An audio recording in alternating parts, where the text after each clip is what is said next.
হে বন্ধুরা, তোমরা কেমন আছো? আশা করি ভালো আছো। আমিও খুব ভালো আছি। অনেক দিন পরে আসলাম, কারণ কোনো জায়গায় যাওয়া হচ্ছিল না দেখে ভিডিও বানানো হচ্ছিল না। তো আজকে বান্ধবীরা প্ল্যান করে হুট করেই নদীতে এসে পড়লাম, কারণ প্রচণ্ড গরম ছিল সেজন্য। তো ওরা আগে নেমে গেছে, আমি একটু বসেছিলাম। এখন আমি নামবো, কারণ ওই জায়গাটাতে মানে নদীর এই পাড়টাতে এই পাথরগুলো খুব পিচ্ছিল ছিল। যদি আমি আস্তে আস্তে না নামতাম তাহলে পড়ে যেতে পারতাম। তো ওরা ওই দিকে স্নান করছে আর বুনুরা ওই পাশে স্নান করছে। এখন আমি ওদের ওই দিকে যাব, তো দেখতে থাকো। আমি যাই, তারপরে একটা দাদার কাছে ফোনটা দিয়ে আমি মনের আনন্দে নাচা শুরু করে দিয়েছিলাম। মানে আমি জলে আসলে এতটা আনন্দ পাই, আমার খুব ভাল লাগে। তো এই দেখো, একদম নদীতে রিল্যাক্স হয়ে যাচ্ছিলাম। জল অল্প ছিল, সেই জন্য অতটাও ভয় লাগেনি, কারণ আমার প্রচণ্ড ভয় লাগে নদীতে। তো এই বুনুটা এতটা খুশি ছিল নদীতে এসে, মানে অল্প জল ছিল, হাত দিয়ে সাঁতার কাটার শেষ চেষ্টা করছিল। তো আমাকে পরে কবিতা ডাকলো, আমাকে আর ওই বুনুটাকে। তো কবিতা বললো যে এরকমভাবে চল, খুব মজা লাগবে।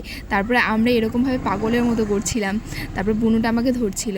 এইখানে এসে তারপরে এই যে এই ডুমটো ছিল, যে ডুম না তো মুতো, এই মুতোর থেকে নিচে নামার চেষ্টা করলাম, কিন্তু অতটা জল ছিল না, ডুবতে পারিনি।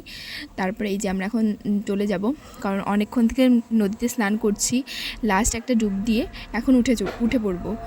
তা ওইখানে সুবোধা ছিল, মানে কবিতার দাদা, আমাদের হাত ধরে পার করে দিচ্ছিল, কারণ ওই জায়গাটা পাথরগুলো পিচ্ছিল ছিল প্রচণ্ড। ওইখানে যদি পাটা পড়তো তাহলে স্লিপ কেটে যেতে পারতো, পাটা ভেঙেও যেতে পারতো, কোনো ইসে ছিল না। তো আমি আর রিয়া ছিলাম একটা সাইকেলে, আর ওরা ছিলেন পিছনে, আর সুবোধা ছিল সামনে। তো এখন যাব, এই দেখো নদী আর ডাঙা, আর এই যে ভুট্টো গাছগুলো আর এই ফুলগুলো হচ্ছে পানের পরে ওই জায়গায় আছে। সবাই এখানে ফটো ওঠে, আমরা ওঠার ভাগ্য হয়নি। তারপর গ্রামের সাইডে আসলে দেখা যায় প্রকৃতি সুন্দর, কতটা সুন্দর। তারপরে আমরা ফ্রেশ হয়ে মানে ড্রেস চেঞ্জ করে এসে বললাম খেতে। তো মেনুতে ছিল ডাল, পাঁপড়, স্যালাড আর মাংস। তো খাওয়া দাওয়া কমপ্লিট করে একটু রেস্ট নেব, তো দেখতে থাকো।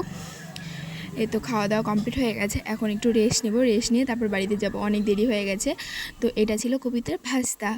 দেখো কতটা কিউট, ওকে মানে যদি একটু ছানাও যায় তাও কোনো কিচ্ছু বলবে না। তো এই পাশে কবিতা মোবাইল দেখছিল, আর রিয়া এই পাশে কেয়ার ফটো দেখাচ্ছিল, মানে কবিতার ভাগ্নি। এই যে কবিতার ভাগ্নি, ওর ফটো দেখাচ্ছিল। তারপরে এখন আমরা বেরিয়ে পড়লাম বাড়িতে যাওয়ার জন্য, কারণ অনেকটা দেরি হয়ে গেছে। আর এই দেখো, এটা কবিতাদের গাছের ফুল, কি সুন্দর না? এই যে রিয়া আগে যাচ্ছে, আমি পরে যাচ্ছি, কারণ রিয়া ওর সাথে গল্প করছিল আর আমি ভিডিও করছিলাম। তো এই দেখো, আমি আমাকে একটু দেখিয়ে দিলাম। এখন যাব বাড়িতে। বাড়িতে যাওয়ার আগে একটু দাঁড়িয়েছিলাম, কারণ কবিতা ডাকছিল। তো এখন যাব বাড়িতে। তোমরা ভালো থেকো, আবার দেখা হচ্ছে নেক্সট ব্লগে। Bye bye.